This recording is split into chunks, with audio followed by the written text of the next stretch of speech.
At a glamorous charity gala, James Thorne humiliates his pregnant wife Hannah in front of Chicago's elite, never knowing the mysterious billionaire funding the event is actually her brother. In one shocking moment, his lies, arrogance, and cruelty destroy everything he built. This story reminds us, true worth comes from kindness, respect, and integrity, not a status or money. If you enjoyed this story, please leave one like and one share to support the channel and motivate more stories ahead.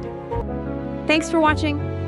In the glittering ballroom of the St. Regis, where old money and new ambition mingled over champagne, James Thorne was king. He was handsome, charming, and about to get the Beacon of the Community Award. His wife Hannah, 6 months pregnant and exhausted, watched from their table, her smile a fragile defense against his cold indifference. Tonight he wouldn't just ignore her, he would use her as a punchline for the city's most powerful people. He would make fun of her pregnant body, her quiet personality, and her simple tastes. But James made a catastrophic mistake. He had no idea who was sitting in the shadows, listening to his every cruel word. The gala's anonymous benefactor, a man who hadn't been seen in public for a decade, and a man who was also Hannah's brother. The silence inside the Bentley was thicker than any argument. Hannah traced the condensation on her window, watching the glittering lights of Chicago blur into streaks of gold and red. Beside her, James Thorne checked his bow tie in his phone's reflection, his jaw clenched tight. He hadn't said a full sentence to her since they'd left their stylish penthouse overlooking the park. "You look tired, Hannah," he finally said, his voice filled with accusation, not concern. "Can you try to brighten up? Tonight is important." Hannah smoothed a hand over her belly, the expensive emerald gown feeling more like a costume than a celebration. The baby, a boy they'd already named Leo, kicked softly, a little secret just for her. "I'm fine, James. Just a little out of breath. These parties are always so long." "It's the Heart of the City Gala," he corrected her, his tone sharp. "The most important charity event of the year. My firm, Thorne & Vance, is the main sponsor. I am the main sponsor, and I'm receiving the Beacon Award. It is not just a gala." He said it as if she were a child, unable to understand the complexities of his world. It was a tone she knew all too well. When they first met, James was charmed by what he called her uncomplicated grace. She was a librarian, quiet and well-read, with a good heart and a past she kept private. He was a rising star in investment banking, a shark in a tailored suit who saw her as a beautiful, easy-to-manage accessory. He thought he was marrying a blank slate that he could paint his own ambitions on. "I know it's important," she said softly. "I'm very proud of you." His only reply was a grunt as he scrolled through his speech. The pride she felt was real, but it was mixed with a growing sense of dread. In the beginning, his ambition was exciting. Now, it was a hungry monster, slowly eating away at the man she loved, leaving behind an empty shell of ego. Her phone buzzed inside her small purse. A text from her brother Damien. "You okay, Ellie? You don't have to go." Quickly typed back, hiding the screen from James. "I'm fine. I have to support the man of the hour. You know how it is." "I do, and that's why I'm telling you that you don't. He doesn't deserve it." A sad smile touched Hannah's lips. Damien always understood. He was the only one who knew about the golden cage she lived in because he had helped to build it. The Sterling family fortune was massive, and for their own safety, they had chosen to live a quiet life. After a terrifying kidnapping attempt when they were kids, their parents taught them to value their privacy above all else. They were raised to believe their wealth was a tool, not a trophy. Damien, a quiet genius, took that to heart, building a tech empire under a fake name. His real identity was a secret known only to a few lawyers. But Hannah had wanted something different. She wanted to be loved for herself, not for the 9 zeros in her family's bank account. When she met James, she had a small trust fund, enough to live on, but not enough to suggest extreme wealth. She told him her family was in logistics, which was technically true, but very misleading. Sterling Industries was a global shipping and tech giant. James, in his arrogance, never bothered to look any deeper. He saw a pretty girl with just enough money not to be a problem, and a simple background that wouldn't outshine his own. Now trapped in the luxury car, Hannah felt the weight of that choice. She had wanted a normal life, but she'd ended up with a man who worshipped money, and he was starting to resent her for not having more of it. "For God's sake, Hannah, Fix your lipstick, James snapped, pulling her out of her thoughts. You look washed out. Beatrice Vance will be there, and you know how she loves to talk. Beatrice was the wife of his senior partner, a woman with a sharp tongue and a huge appetite for gossip. Hannah swallowed hard, pulled a tube of Chanel lipstick from her purse, and painted on a smile. The woman in the mirror looked like a stranger.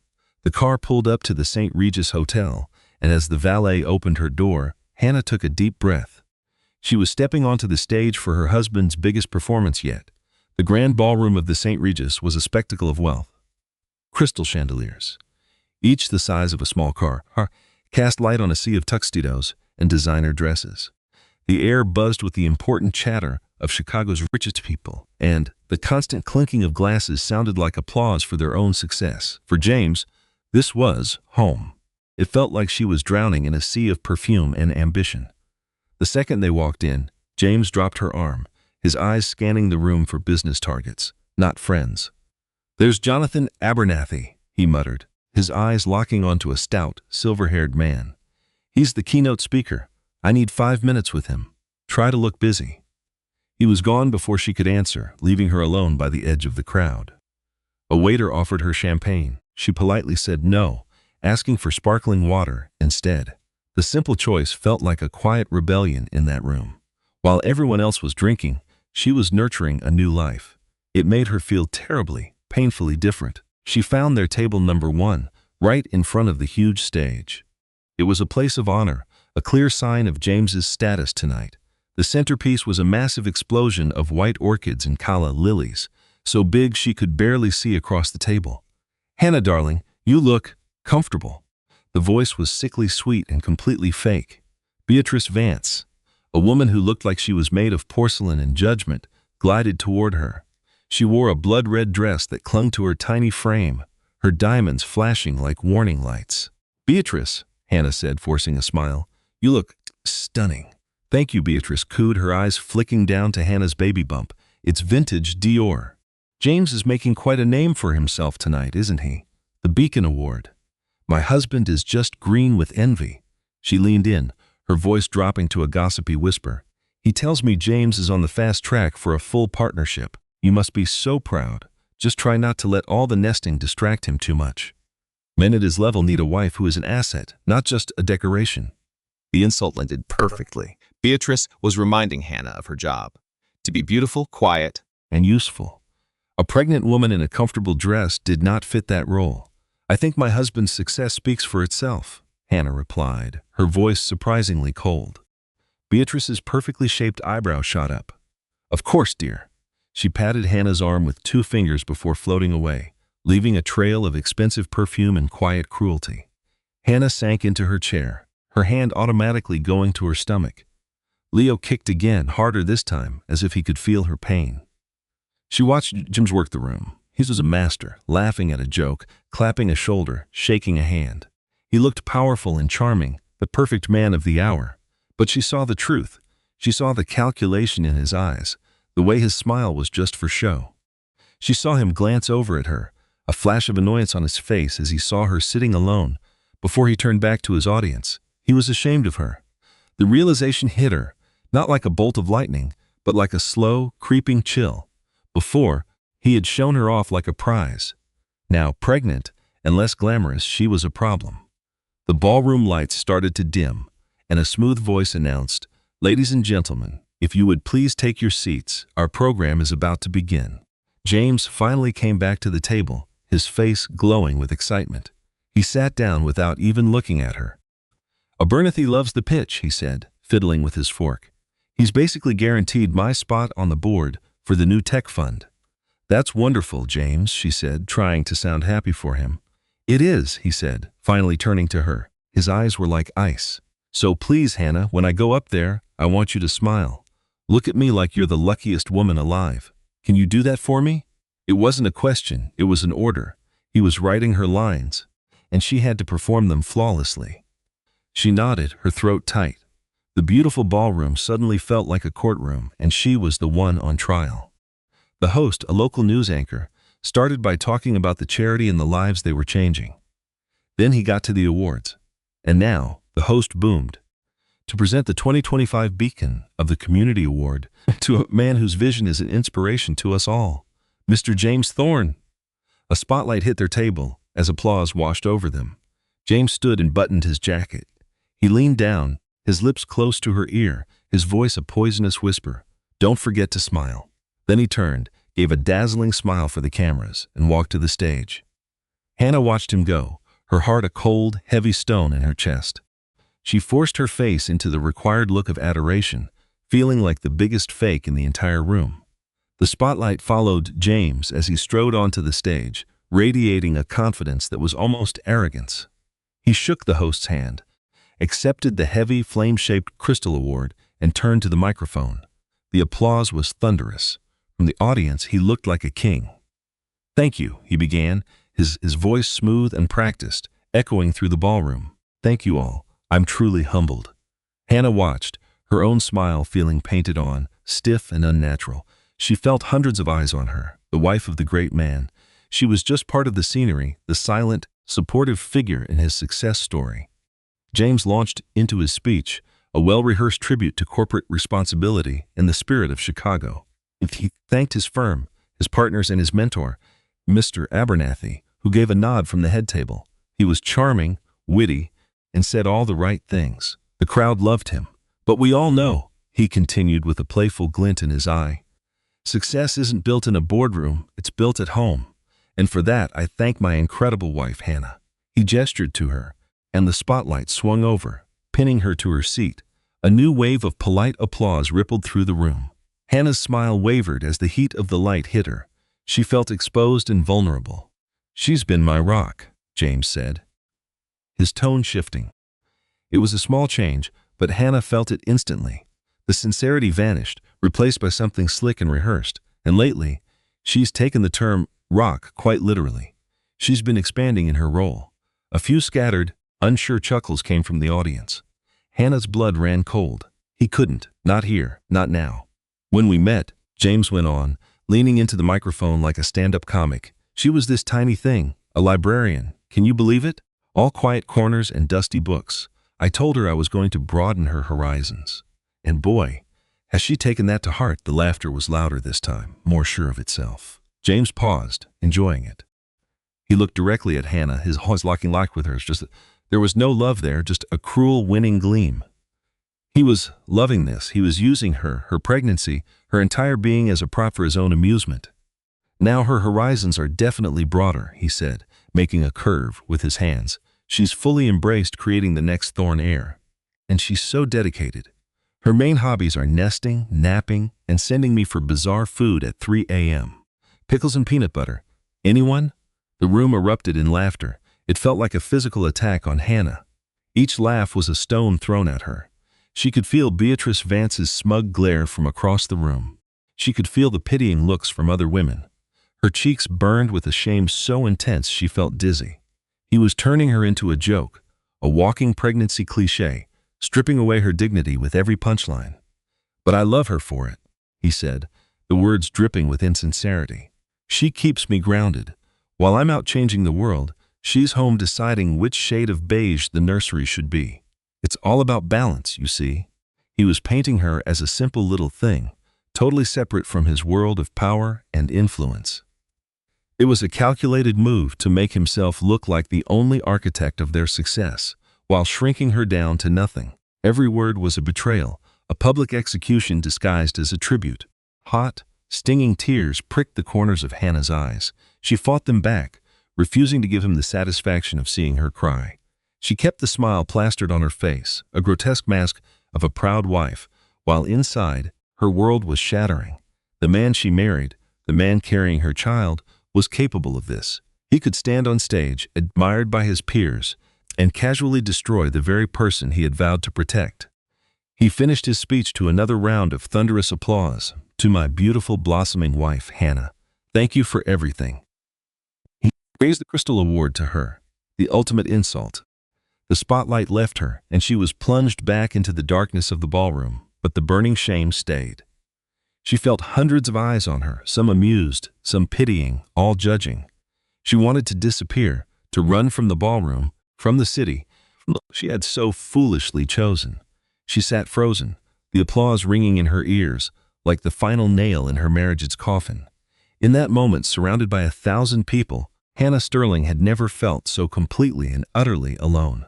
The applause for James finally faded, replaced by the polite chatter of dinner service. Waiters moved like ghosts, serving perfectly arranged dishes that Hannah couldn't imagine eating.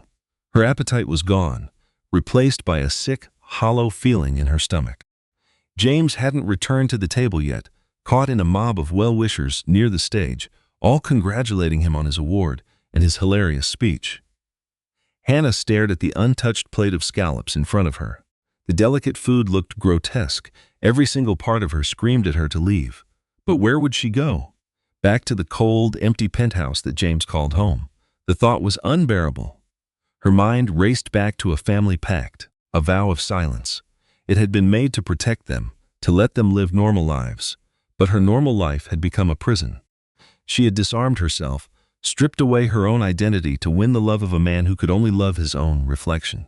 She had made herself small so he could feel big. And tonight he had stood on her to reach even higher. A deep, raw anger began to burn under the shame.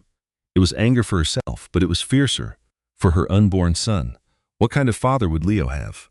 A man who would use his own mother as a punchline. A man who saw family not as a safe haven, but as another audience to impress. The host returned to the stage, his cheerful voice a sharp contrast to Hannah's inner turmoil.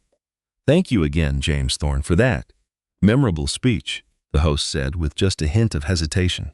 "And now, ladies and gentlemen, we have a very special surprise. As you know, this gala and the incredible work of the Heart of the City Foundation is made possible by our donors.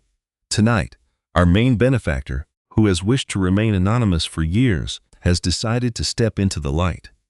He is a titan of industry, a visionary in the world of technology, and a man whose quiet philanthropy has reshaped this city."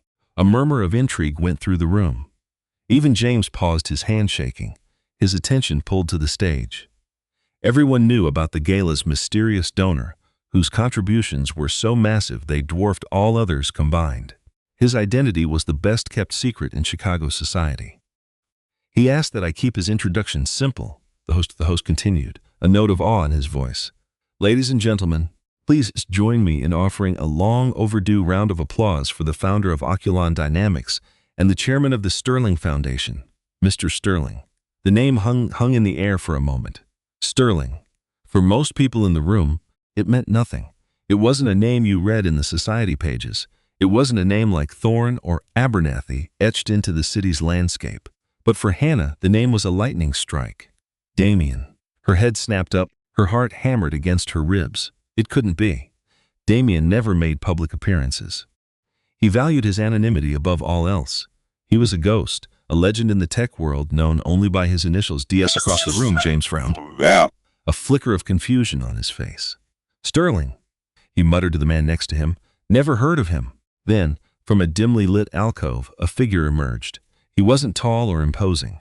He wore a simple, perfectly tailored charcoal suit, no tie, the top button of his white shirt undone. His dark hair was a bit messy, and his face, which was usually soft and smiling when he was with her, was a mask of cold fury. He moved with a quiet, deliberate grace, his eyes fixed on the stage. Hannah stopped breathing. It was him. It was her brother. He had texted her, "You don't have to go." He knew what James was. He must have been there the whole time, watching from the shadows, listening to every single cruel word of James's performance. Damien walked right past the head table, past the gawking faces of Jonathan Abernathy and Beatrice Vance, and climbed the small stairs to the stage. He didn't even look at the audience. He walked directly to the host, shook his hand firmly, and took the microphone. The room was completely silent. The air just crackled with anticipation. A man no one knew had just been introduced as the most powerful benefactor in the room, and he looked nothing like they'd expected. Damien Sterling stood at the podium, his calm exterior a stark contrast to the emotional storm brewing inside him. He adjusted the microphone and the small sound echoed through the huge silent hall. Then his gaze swept across the room and landed directly on Hannah.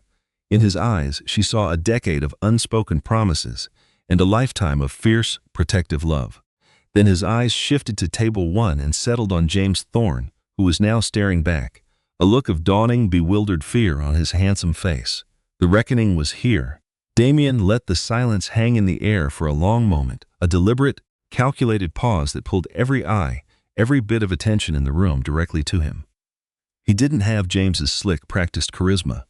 He had something far more powerful, an aura of absolute, unshakable authority. When he finally spoke, his voice was quiet, yet it carried to every corner of the ballroom as clear as a bell. "Good evening," he began. "I apologize for the unexpected nature of my appearance tonight. For a long time, I have believed that philanthropy should be a quiet conversation between a person's conscience and their community. But tonight, something compelled me to speak up." His gaze shifted back to James and standing awkwardly between his admirers and his table.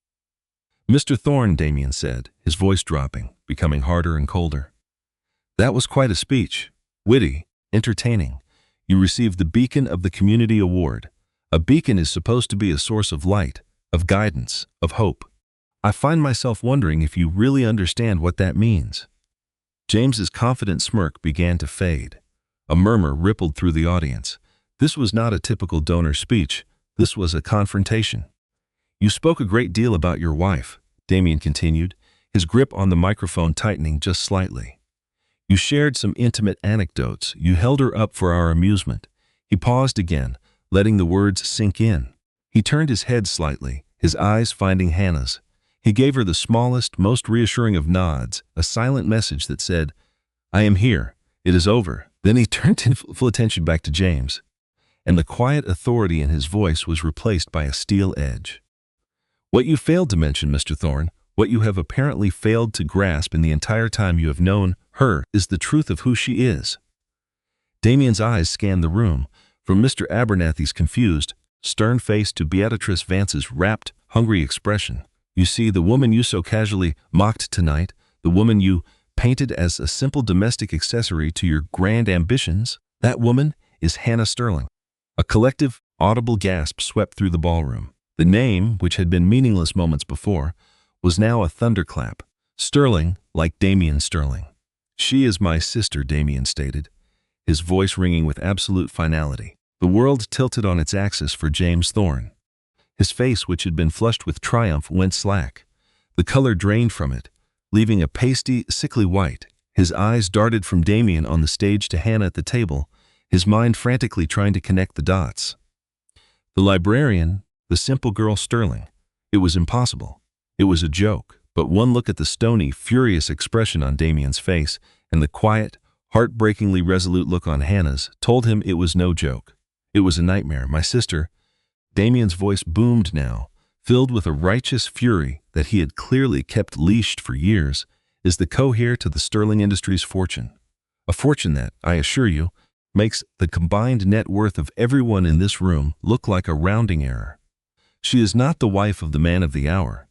Mr. Thorne, you are, and have always been, the husband of the woman of the century." The shock in the room was palpable. You could hear champagne glasses being set down, forks clattering onto plates. The professional photographers, who had been packing up, scrambled to get their cameras back out. The flashes started to pop like fireworks. This was the story of the decade. "My family values privacy," Damien explained, his voice softening slightly as he looked at Hannah again. "We have always valued it above all else. We believe a person's worth is in their character, not their bank account. My sister, in her infinite grace and optimism, wanted to be loved for herself. She wanted a man who would see the light inside her, not the gold that surrounds her. She chose you, Mr. Thorne. She saw something in you that I must confess I never did." He let that indictment hang in the air. "She gave you her heart, her trust, and her loyalty. And in return, you gave her your contempt. You stood on this very stage and used her pregnancy, the most sacred and beautiful journey of her life, as fodder for cheap laughs to impress a room full of people whose approval you so desperately crave." James was frozen, a statue of pure horror. His mouth opened and closed, but no sound came out. His entire world, his carefully constructed reality, had been demolished in less than 2 minutes. He was not the powerful man who had married down. He was the court jester who had unknowingly married the princess and then proceeded to mock her in front of the entire kingdom. And her brother, the king, was now holding his life in the palm of his hand.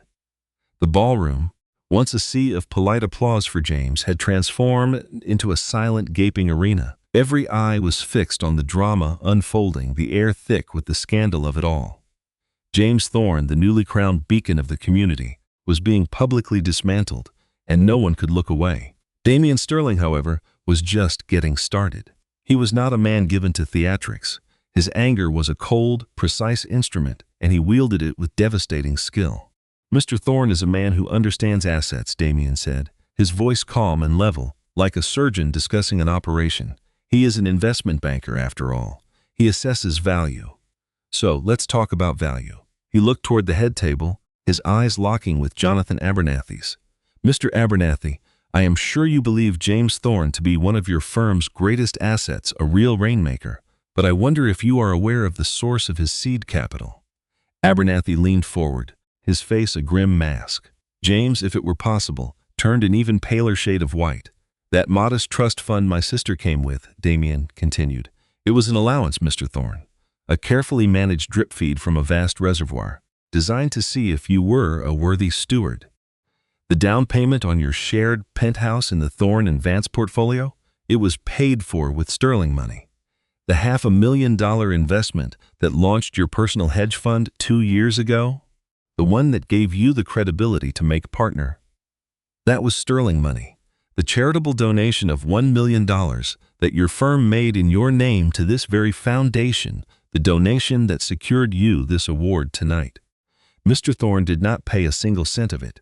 Damian paused, letting the revelation sink in.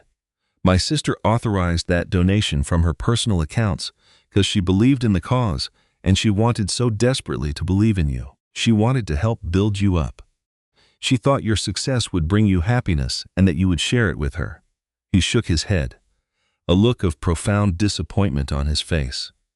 "You have not been building a career, Mr. Thorne.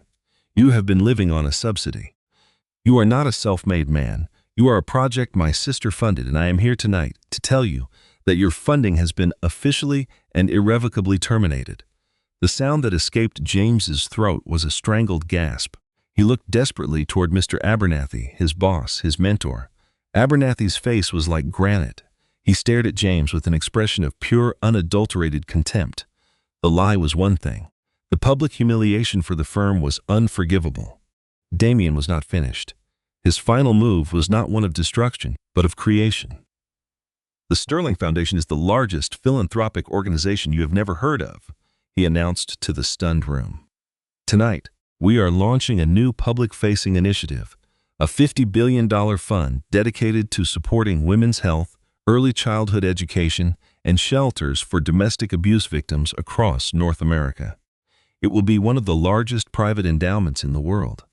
He turned his gaze back to Hannah, and for the first time, a genuine warmth filled his voice, a deep well of love and pride, "and I can think of no one better to lead it. I am thrilled to announce the appointment of the first president and chairwoman of the Sterling North American Foundation, Miss Hannah Sterling." The room erupted in a cacophony of gasps and frantic whispers. In one move, Damian had not only destroyed James, he had elevated Hannah to a position of immense power and influence, a role far grander than any James could have ever dreamed of for himself. He had taken the woman James painted as a simple-minded nester and revealed her as a queen, handing her a kingdom. Now it was Hannah's turn. As Damian spoke, she absorbed it all: the shock, the validation, and the overwhelming love from her brother. The burning shame on her cheeks was gone, replaced by a cool, clear confidence.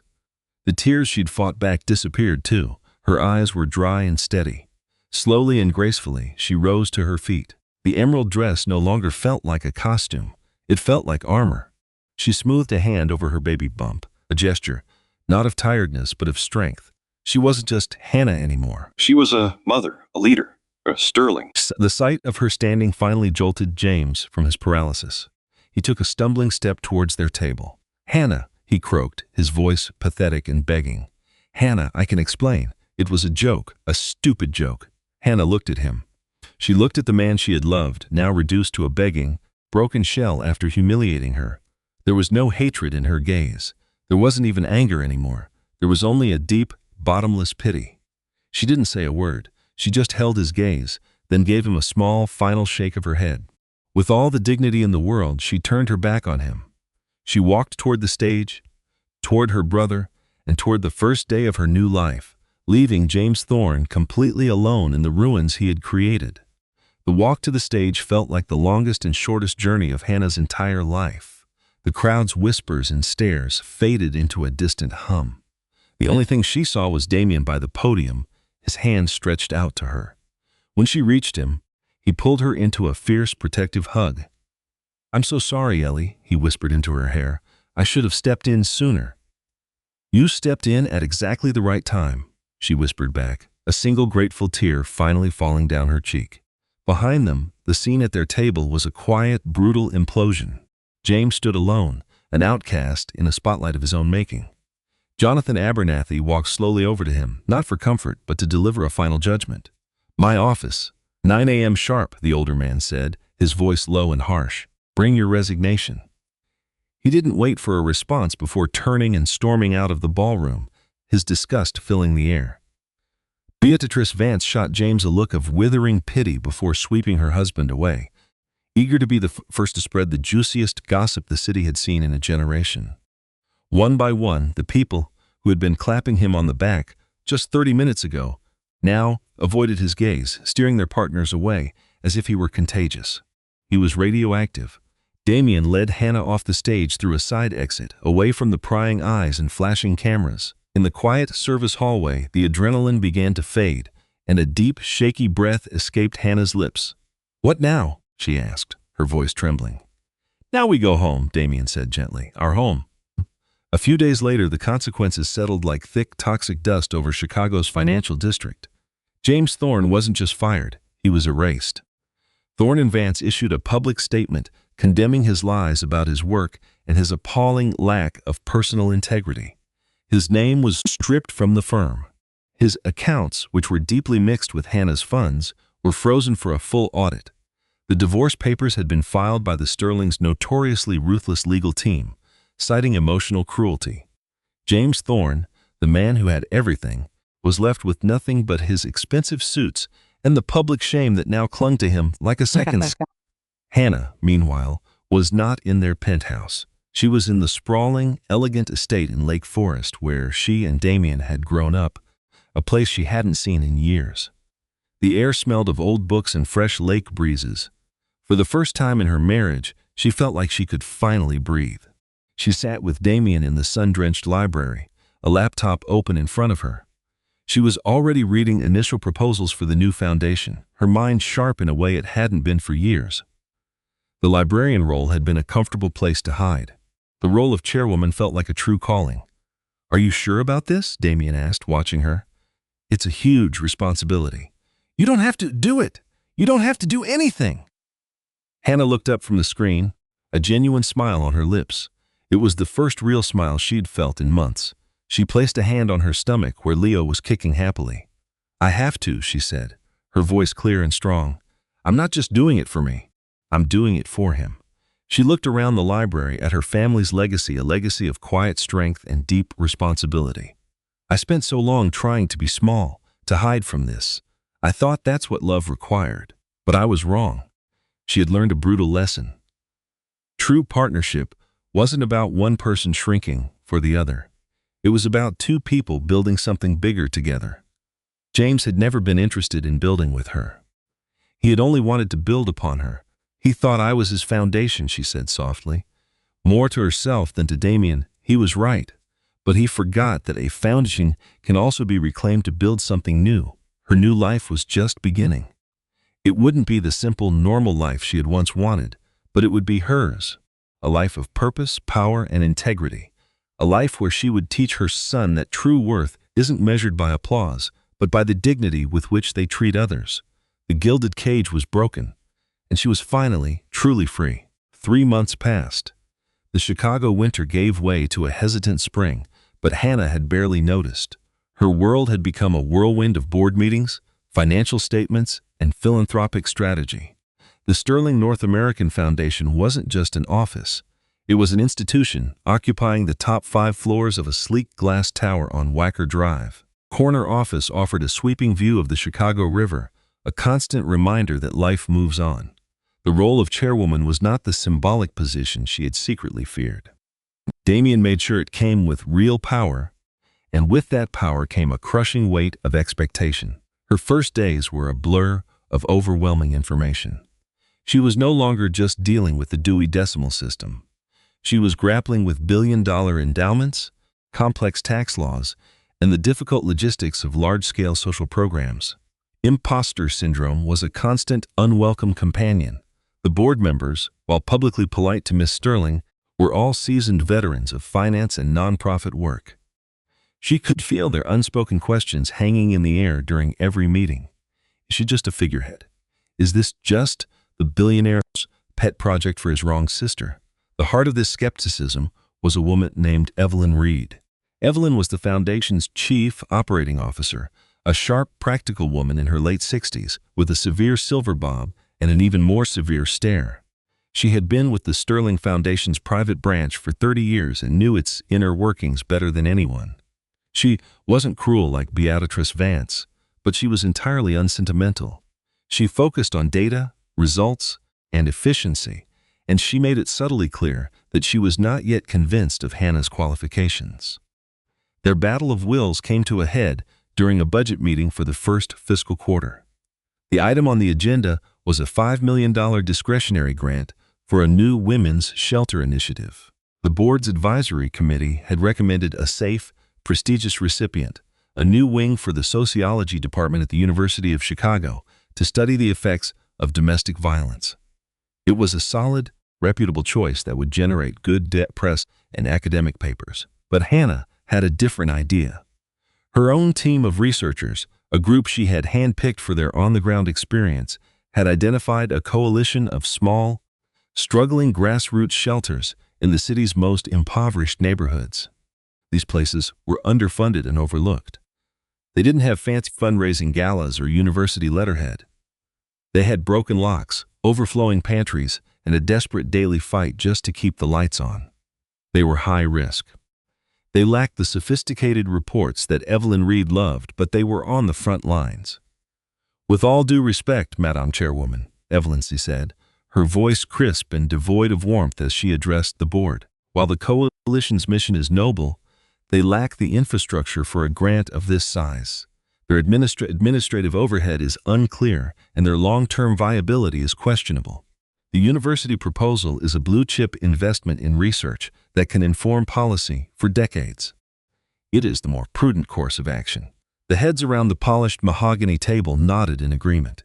It was the logical, sensible choice. Hannah felt a familiar wave of doubt wash over her. Who was she, the former librarian, to challenge this room of experts? She took a breath, her hand resting on her now prominent belly. Leo kicked, a small internal jolt of encouragement. She thought of James and his obsession with appearances, with prestigious names and public perception. She thought of how he had dismissed her, how he had made her feel small and unimportant. These small shelters were being dismissed in the same way. "Thank you, Evelyn," Hannah began, her voice quiet but firm, drawing every eye in the room. "The university's work is important, there is no doubt. But research papers don't give a woman and her kids a safe place to sleep. Policy changes can take years. These women need help right now." She clicked a button, and the giant screen behind her switched from financial charts to a simple photo of a worn-out door with 3 different locks. "This is the entrance to the Southside Sanctuary House," Hannah said. "I visited last Tuesday, without calling first. They are housing 17 women and 23 children in a space designed for 10 people. The director, Maria Flores, hasn't taken a paycheck in 6 months. She uses her own pension to buy groceries when donations dry up." She looked straight at Evelyn. "You are right. Their administrative costs are unclear because their administration is just 2 tired women running on coffee and pure willpower. Their long-term survival is questionable because organizations like ours, the ones with the real power to help, have been too busy funding studies about them instead of actually funding them." Her voice grew stronger, filled with a passion that came from a deep, personal place. "We are the Sterling Foundation. We have the money to take smart risks. I propose we not only fund this group, but that we use our foundation's resources to build the infrastructure they need. We will fund their operations, yes, but we'll also provide them with grant writers, accountants, and project managers. We won't just give them a fish, we will teach them how to run a commercial fishing business. This is not just a donation. It is an investment in people. The room was dead silent. Hannah had not just offered an alternative. She had presented a brand new philosophy. It was a hands-on, deeply involved approach that was much harder than just writing a check to a university. Her heart pounded as she finished. The university can wait. These women cannot. She held her breath, waiting for the decision. Evelyn Reed stared at her for a long, quiet moment. Hannah braced for a harsh reply. Instead, the older woman slowly nodded, a compelling operational framework. "Madam Chairwoman," Evelyn said with the smallest hint of a thaw in her voice, "I will have my team draft an action plan by Friday." It was the closest Evelyn had ever come to giving a compliment. Across the table, the other board members began to agree. Hannah had not used her power. She had not used her brother's name. She had won the argument with passion, logic, and a vision they couldn't ignore. As the meeting wrapped up, she stood and looked out the window at the city. The crown was still heavy, but for the first time she felt like she had truly earned it. Leo Sterling was born on a sunny morning in early June, not in a rush of panic, but in a calm hospital room overlooking Lake Michigan. Damien was by Hannah's side, a comforting presence, holding her hand and telling stories from their childhood. His calm voice was a steady anchor through the waves of her contractions. As she held her son for the first time, a tiny perfect person with a patch of dark hair and his mother's deep blue eyes, Hannah felt the last broken pieces of her old life click into place, making her whole and unbreakable. This tiny, helpless baby was her purpose. Everything she had been through, every moment of pain and humiliation, had led her here to this deep, overwhelming love. Life found a new rhythm. Her days became a mix of board meetings on video calls and the soft, milky smell of her newborn son. The Lake Forest estate, once a place she ran from, became a safe haven of healing and joy. She would walk with Leo nestled in a carrier on her chest through the huge gardens, with Damien often right beside her. The private tech billionaire was now a loving, hands-on uncle. 4 months after Leo was born, Hannah stood on a small stage in a Chicago neighborhood. The autumn air was crisp, and the sky was a brilliant, cloudless blue. Behind her was the newly remodeled Southside Sanctuary House. Its old, worn-out door was now replaced with a strong, welcoming oak entrance. The entire building had been updated. A playground was built in the back, and inside, there were new beds, a fully stocked kitchen, and special rooms for counseling. It was the very first major project of her new plan. Holding Leo, who was wrapped up tight in a cashmere blanket, Hannah stepped up to the microphone. The crowd was not the glamorous elite from a fancy gala. It was a group of community leaders, volunteers, grateful residents, and news reporters. "A home is more than a roof over your head," she started. Her voice was steady and clear over the speakers. "A home is a place where you are safe, not just from the weather but from harm. It is a place where your voice is heard, where your spirit is healed, and where you are allowed to be yourself without fear." She did not need notes. The words came straight from her heart. For too long, the people doing the most important work in our communities have also been the most ignored. They have been forced to fight for pennies to prove they deserve to exist, while their mission is the most vital one there is, to provide a safe place. Today, that changes. The Sterling Foundation is making a promise, not just to this house, but to dozens like it all over the country. We will not just be your donors. We will be your partners, your champions, because we believe that the strength of a city is not measured by its tall skyscrapers, but by how it cares for its most vulnerable citizens. As she spoke, she saw a slight movement near the press. A local news van was parked across the street. Leaning against it, half hidden in the shadows, was a man. He was thinner, his fancy suit replaced by a wrinkled polo shirt and badly fitting pants. His face was tired, his shoulders slumped down. It was James. Their eyes met for a quick second across the street. He did not recognize her. He just had the dull, empty stare of a man covering a local news story, likely being paid very little as a freelance cameraman. He had no idea who she was. The powerful, shining woman on the stage, holding her child and commanding the city's attention, was a total stranger to him. A year ago, this sight would have filled her with a bitter sense of victory. Now she felt nothing, not anger, not pity, not even satisfaction. He was just a ghost, a footnote in a part of her life that was now completely over. He had not just lost his money and status. He had lost all importance in her world. She turned her attention back to the crowd, to the hopeful faces of the women and children her work would now keep safe. She ended her speech to warm, sincere applause. Maria Flores, the shelter's director, hugged her with tears streaming down her face. Later that evening, back at the estate, Hannah sat by the fireplace, rocking a sleeping Leo. Damien sat across from her, reading a book. The silence was comfortable and peaceful. She looked down at her son's face, at the Sterling family legacy now resting on his tiny shoulders. But it was a legacy that she had changed forever. It was no longer about hiding from the world, but about actively making it better. James had made fun of her for nesting, for creating a home. He never realized that from the quietest nests, the strongest eagles learned to fly. And Hannah Sterling was finally flying. Hannah's story is a powerful reminder that our true value is never decided by what someone else thinks. It is proof that our strength is often hiding, waiting for the right time to appear, and that the quietest people can have the loudest voices. James Thorne saw his wife as a possession, a stepping stone, and in his arrogance he completely missed the amazing woman standing right beside him. He learned the hard way that you should never underestimate anyone, because you never know what giants are walking beside you.